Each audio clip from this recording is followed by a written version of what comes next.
ባለፈው ድብቅ ቅመም ነበረን አይደል? እሷን ነግራቸዋለሁ። እስከ መጨረሻው ተከታተሉኝ።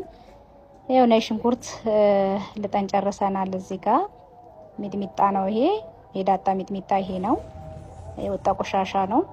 ከዛ ይሄ ድንብላል ነው፣ በሱ ቢላ፣ ሮዝመሪ ቅጠል ማለት ነው። እርጥብ ቅጠሎች እኚህ ናቸው፣ ቅመሞች ማለት ነው። እዚህ ጋር እንግዲህ ያው በንጽህና እየተለቀመ ነው። ከዛ በኋላ ይታጠባል፣ አፈር ምናምን ካለው እንዲወጣ። ይኸው ሚጥሚጣውም እየታጠበ ነው። ሌላ ደግሞ አንድ ወፈር ያለች ቃሪያ አለች፣ የዳጣ ደስ የምትል ማለት ነው፣ ጣፋጭ የሆነች እሷንም ይኸው እዚህ ጋር ጭን ትመስላለች እና አጠር ብሎ ወፈር ያለ ነው፣ በጣም ጣፋጭ ነው። ከዛ ይኸው እዚህ ጋር አጥበን ጨርሰናል። አያምርም? ይሁትማ በጣም ነው የሚያምረው ማለት ነው።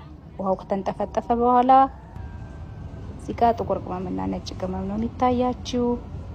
ከዛ ያው ይኸው እንደዚህ ይደበላለቃል። እርጥቡ ቅመም፣ ነጭ ሽንኩርት፣ ዝንጅብል፣ እነዛ እርጥብ ቅመሞች ከተቀላቀሉ በኋላ ከዛ አሁን ኮሮሪማና ጥቁር ቅመሙ አንድ ላይ ነጭ ቅመም ተፈጭቶ ይሄን ይመስላል።